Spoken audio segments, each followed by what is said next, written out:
বেগম খালেদা জিয়া ছিলেন জাতীয় ঐক্যের প্রতীক। বেগম খালেদা জিয়া ছিলেন স্বাধীনতা সার্বভৌমত্বের অতন্ত্র প্রহরী। আপনারা দোয়া করবেন আল্লাহ যেন শহীদ রাষ্ট্রপতি জিয়াউর রহমানকে ভেস্ট নসিব করে।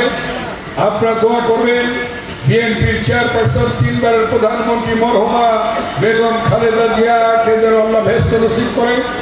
আপনারা দোয়া করবেন আরাফাত রহমান কুকুকে যেন আল্লাহ ভেস্ট নসিব করে।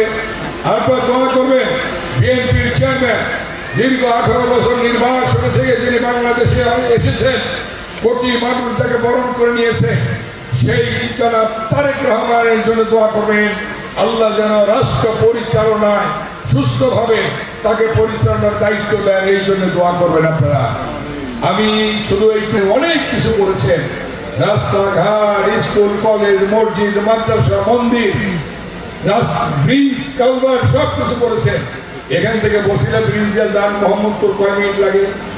বসিলা ব্রিজ খালেদা জিয়া করেছে।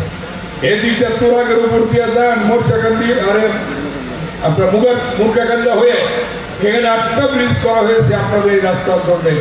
এই রাস্তাগুলি করা হয়েছে, যা হয়েছে খালেদা জিয়া করেছে। এবং এই এলাকায় বিদ্যুৎ, যখন আমার এলাকা ছিল না তখন আমি বিএনপি ক্ষমতা থাকা অবস্থায় বিদ্যুৎ দিয়েছিলাম এই ভাগুরটা ইউনিয়নে, এবং রাস্তাঘাট করেছিলাম হজরতপুরের সাথে, কেরানীগঞ্জের সাথে, ভাগুরটার সাথে, তারানগরের সাথে, সাতটার সাথে সংযোগ। আজকে দোয়া মাহফিল আয়োজন করেছেন এই বেগম খালেদা জিয়া কে ছিলেন? এক্সট্রিম মশার কয়েল প্ল্যান্ট ফাইবার দিয়ে তৈরি, তাই সহজে ভাঙে না, সুগন্ধিযুক্ত ও নিরবিচ্ছিন্নভাবে জ্বলে। ডেঙ্গু, চিকুনগুনিয়া বাহি সহ যে কোনো মশার বিরুদ্ধে দেয় এক্সট্রিম সুরক্ষা। বেগম খালেদা জিয়া ছিলেন জাতীয় ঐক্যের প্রতীক।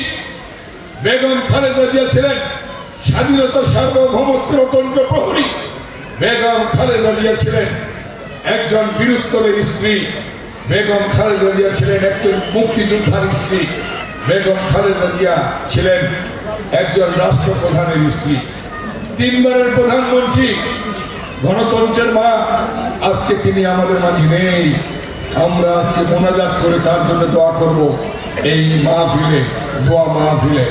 আমি শুধু একটা অনুরোধ করব আপনাদেরকে, আগামী 12ই ফেব্রুয়ারি নির্বাচন, এই নির্বাচনে আমি কেরানীগঞ্জ থেকে এর পূর্বে 4 বার এমপি হয়েছি। 1991 সালে 34 বছর আগে আমি এমপি হয়েছি। 91 সালে প্রথমবার, 91 সালে 32,000 ভোট বেশি পেয়েছিলাম। এরপরের বার, দ্বিতীয়বার আমি বিনা প্রতিদ্বন্দ্বিতায় এমপি হয়েছি। তৃতীয়বার আমি 72,000 ভোট বেশি পেয়েছি। চতুর্থবার 82,000 ভোট বেশি পেয়েছি আমি কেরানীগঞ্জে নির্বাচনে।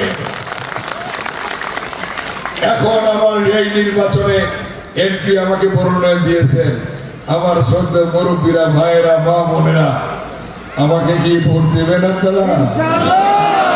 দেবেন? 12ই ফেব্রুয়ারিতে প্রত্যেকে ভোট কেন্দ্রে যাবেন কিনা? 2 হাত তুলে রাখেন, 2 হাত তুলে রাখেন। ভোট কেন্দ্রে যাবেন, প্রত্যেকে ধানের শীতে ভোট দেবেন, মা বোনকে নিয়ে যাবেন, পাড়া প্রতিনিধিদের নিয়ে যাবেন, সকলে মিলে গিয়ে ধানের শীতে ভোটটা দেবেন আপনারা ইনশাআল্লাহ। ঠিক আছে ভাইরা, মা বোনেরা, বসেন।